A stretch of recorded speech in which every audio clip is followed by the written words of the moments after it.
Have you ever wondered what's the best way to sell a product? It's through advertising. But what's the best way to advertise?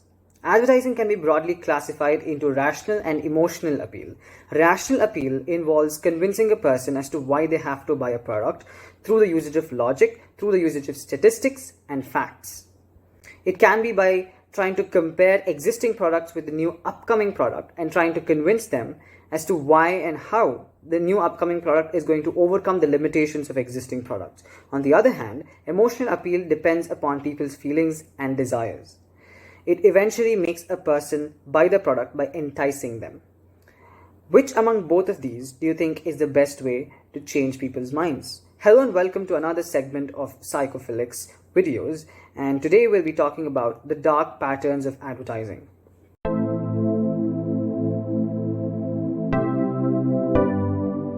Neuroscientist Roger Dooley suggests that emotions might have an upper hand. He quotes a study that was published in the data bank of the Institute of Practitioners in Advertising.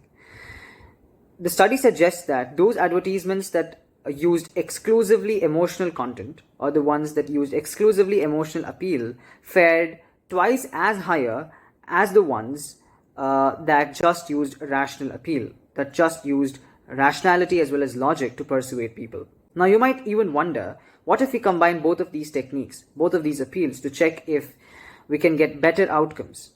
The same study also checked the same, and it found out that those advertisements that used a combination of rational as well as emotional appeal fared lower than the ones that actually used exclusively emotional appeals. One research indicates that rational appeals are more effective when the relevance of the product is high for the consumer. On the other hand, emotional appeals are more effective when the relevance of the product is low. Now, what does this exactly mean? Take an example. If you want to buy something extremely specific, say a laptop, you're going to pay more attention to all its features, the pros and cons, your requirements. You're going to plan it out well instead of just impulsively buying a laptop that your friend already has, or whose color you like probably. On the other hand, say you want to buy a biscuit which is of low personal relevance for you. You're going to pay more attention to the cream, or you're going to pay more attention to the colors. You're going to pay more attention to all the decorations that are done on the cover of the biscuit packet, right? So in the first case, that you're buying the laptop, you're using all your cognitive resources and logic and rationality to make a decision. On the other hand, on the second case, where you're just buying a biscuit which has a lesser relevance to you, you're paying more attention to all its decorative features, which will probably contribute to your desires of buying the biscuit even more. All those practices employed by organizations digitally in order to attract more consumers and lure them into buying products against their interest are called as dark patterns of advertising. Unlike emotional appeal tactics that involve a level of free choice, dark patterns make people buy something that they wouldn't even have cared about.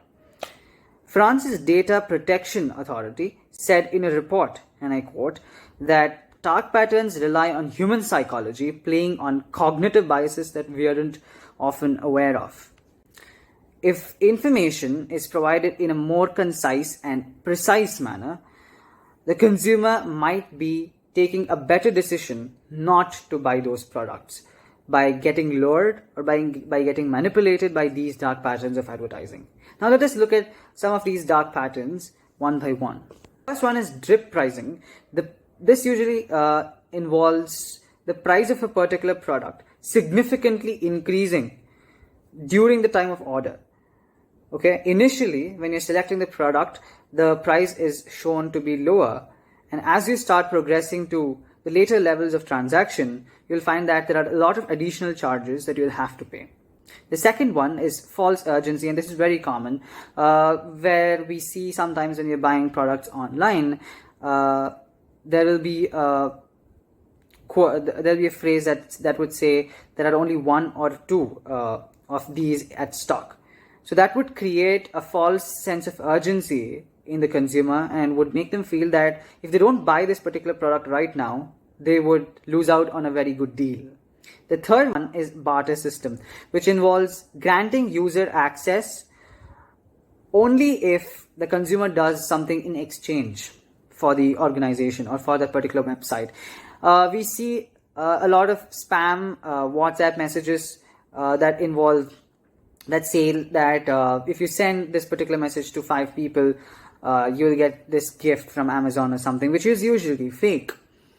And there are also some spamming emails from shopping brands that also make people buy something that they wouldn't even have bought. Usage of these dark patterns has now come under the radar of the Advertising Standards Council of India, and experts suggest that dark patterns have a very thin line of difference from emotional appeal tactics. It is very hard to determine whether a particular organization is subscribing to dark patterns of advertising or whether merely they're using emotional appeal tactics for persuading people to buy their products. Now it becomes an ethical and a legal question. And it's also important to note that many government agencies worldwide have taken this into consideration, and they're working on ways to actually determine what organizations are using such malpractices in order to persuade people into buying their products. Now, anyways, we are still humans and we're not robots. We fall for persuasion, we fall for emotions more easily than we probably think. Let's just admit that. Since we are aware of these practices now, I think we can be more vigilant during transactions, during buying of products that we actually like. That is it for today, and if you like our content, please don't forget to subscribe and also like, share and comment. Thank you, and see you all in the next one.